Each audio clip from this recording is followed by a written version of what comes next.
Hey everybody, this is Mr. Mompin coming at you with AP US Government Topic 2.4, notes focusing in on the roles and powers of the President. This is going to be starting with focusing in on the powers of the presidency. We mentioned previously about the Commander-in-Chief powers that the President has. Today we're going to be taking a look in this video at the President serving as the Chief Diplomat. We know the President wears many hats to fulfill their responsibilities under Article 2, and one of those major jobs is to serve as, for lack of a better term, the top or chief ambassador to the world, representing the United States. And part of those enumerated powers given to the President is the power to make treaties. A treaty is a formal agreement between two or more nations. And so the President, under the Constitution, has the enumerated power to negotiate these treaties. But note, just because the President can make treaties with other countries does not mean that they automatically go into effect. The Senate, and this is also per Article 2, the Senate has what's called advice and consent authority. Even though the President will negotiate the treaty and bring it to the Senate still has to sign off on it with a 2/3 majority, a supermajority, in order for ratification. Now, as you can imagine, anytime that you're talking about needing to get a majority that is not a simple majority, that is a tall order, or at least can be a tall order. And one of those cases in point will be in 1919, when President Woodrow Wilson was trying to get the Treaty of Versailles that he helped to negotiate through the U.S. Senate. Opposition to the proposed League of Nations is going to prevent the Treaty of Versailles from being ratified or approved in the Senate. So note, just because the President makes a treaty does not mean that the Senate ratification is any kind of a rubber stamp. It is never a slam dunk. And what we have seen is that when presidents find that there may be congressional obstacles to what they want to achieve, presidents have not been above trying to, operate in the gray areas of the Constitution. And one example of this will be the use of what's called executive agreements. An executive agreement is a type of implied power that the President has, meaning that you will not find the phrase executive agreement anywhere in the Constitution, but it does exist nonetheless. So what is an executive agreement? Well, executive agreements are an inherent ability between world leaders to make arrangements. Since the President is the chief executive of the country, in essence, the closest thing to a world leader that we have, closest thing to a national leader that we have, presidents have decided to make use of the idea of making agreements not as representatives of a sovereign nation, like you would for a treaty, but rather an agreement between two heads of state. So, for example, let's say, just for whatever reason, that President Biden was willing to sit down and negotiate an arms deal with Kim Jong-un of North Korea. If those two leaders are just personally sitting down and making an agreement between themselves, that is not a treaty. That is an executive agreement. Now, the upside to an executive agreement is that you don't need Senate approval. It's just an agreement between two heads of state. In other words, a glorified promise between these two heads of state. The downside, though, is that executive agreements are not going to last forever. Whereas a treaty is understood to be a permanent deal, an executive agreement only lasts as long as both of those heads of state are in power. So any executive agreement that President Biden were to sign off on now would only last for, up to this point, less than potentially 8 years. So that's important. Now, of course, presidents in the future can, continue previous executive agreements that have been done, but they are also not above to changing those. We have seen, for example, we've seen President Trump undo executive agreements made by President Obama, and we've seen President Biden undo executive agreements made by President Trump. So note, executive agreements serve a nice way to get around the potential block of a Senate ratification vote, but it does have limitations.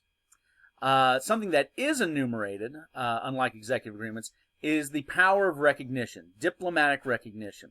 Diplomatic recognition is when a country formally asserts that another country's government is the legitimate government of that country. Now, that's a very important thing. When a nation officially recognizes another nation, when it legitimizes that other country's government, what it will then commonly do is set up formal trade talks. They will exchange ambassadors. They will set up embassies and consulates in each other's country, and is usually, obviously, a good sign towards peaceful, lasting relations. That's the president's prerogative. That is up to the president. An example of this would be Richard Nixon in 1972, deciding to go to communist China in 1972, meet with the leadership there, and then decide to formally recognize the communist regime in China. Now, this is significant because the communists had in reality been controlling China for about 25 years up to this point, but we refused to diplomatically, officially recognize them, asserting that the legitimate government of China up to 1972 was the government that was operating off the coast of China on the island of Taiwan. Sounds a little absurd, but that's part of the game that was being played during the Cold War. Now, when we do talk about many of the actions of government, it is important to understand that these are not just theoretical things that you just kind of learn in the ether. It is important to apply many of these concepts to actual policy. And we're going to go and take a deep dive into the power of the president serving as the chief diplomat with regards to an interesting area of American foreign policy over the last 100 plus years, and that is regarding the Panama Canal. Now, the Panama Canal is going to be a great example of presidents asserting their chief diplomatic powers. Starting off with, this guy right here. Our good friend Teddy Roosevelt. Teddy Roosevelt, youngest president in American history, and probably our most well-known, famous or infamous imperialist in our nation's history. Roosevelt had a grand vision that America would straddle the globe in terms of its political and military and economic dominance. And part of showing American strength and influence would be controlling a canal that would connect the Atlantic and Pacific Oceans in the Americas.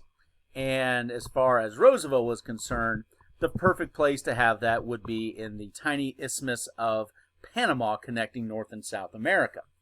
Now, this aggressive foreign policy that many scholars will describe as the big stick foreign policy, Roosevelt is going to convince the U.S. Senate to approve a treaty that would be made with Colombia. Now, Colombia owned Panama at the time, to acquire a canal zone. And it sounds really good from an American perspective, but the nation of Colombia had no interest in signing off on a treaty that would allow the United States full rights to own and construct a Western Hemisphere canal. Now note, Roosevelt is notorious for not being very good at taking no as an answer really for anything.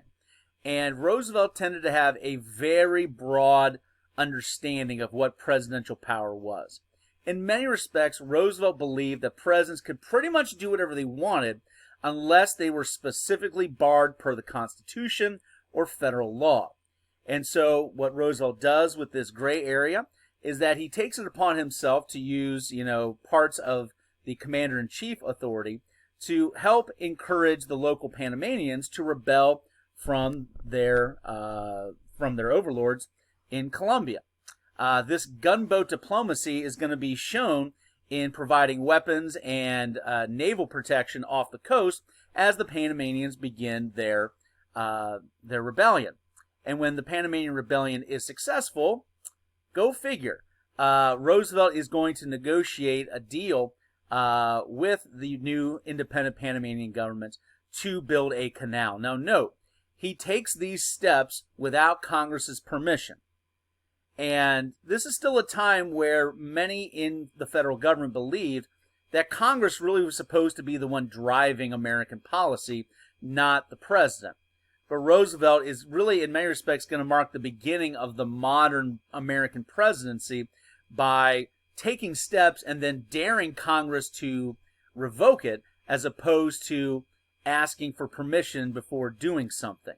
As you can see here in the quote, Roosevelt is known to have said, "I took the Canal Zone and let Congress debate."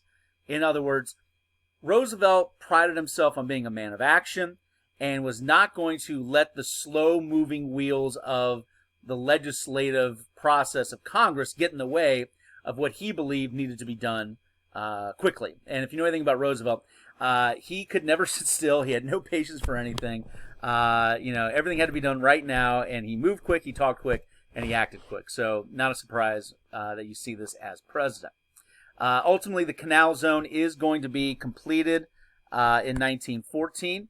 As you can see here on this map, what eventually is going to be set up here is a 20-mile wide canal zone that, note, the U.S. is going to be owning. It's not just the actual waterway itself, but a lot of important territory on either side of it.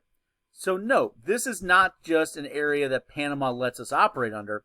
This becomes sovereign American territory, just like an embassy or a military base or anything along those lines. Now, for a long time, this was, in many respects, one of the greatest examples of American global influence. Back when imperialism didn't exactly have a dirty name, a dirty association with it per se.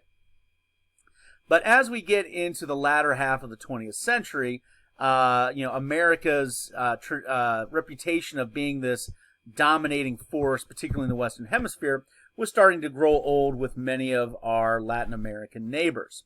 There was a sense that America was the quote-unquote Colossus of the North, that we were being kind of a big bully in terms of trying to dominate our Latin American neighbors to the south. A lot of it dealing with kind of intervening in a lot of domestic affairs in the Western Hemisphere during the Cold War. And note, by the 1960s, Panamanians look at this amazing engineering feat called the Panama Canal. It even has their name associated with it, but they're not reaping any of the benefits of it. They're not reaping any of the tolls. They're not reaping any of the prestige. They're not getting anything. It has basically been taken by the Americans. Well, by the time we get to the 1970s, we see a new president, at least the late 1970s, Jimmy Carter. And Jimmy Carter is going to be known for what he, kind of believes is a desire to have a foreign policy that serves humankind. That he believes human rights is the cornerstone of anything that we should be doing in terms of foreign policy. He was not in favor of being an imperialist or trying to maintain a lot of the vestiges of American imperialism. And he uses his authority, his power as chief diplomat, to negotiate a treaty with the Panamanian government to return the Canal Zone to the Panamanian people.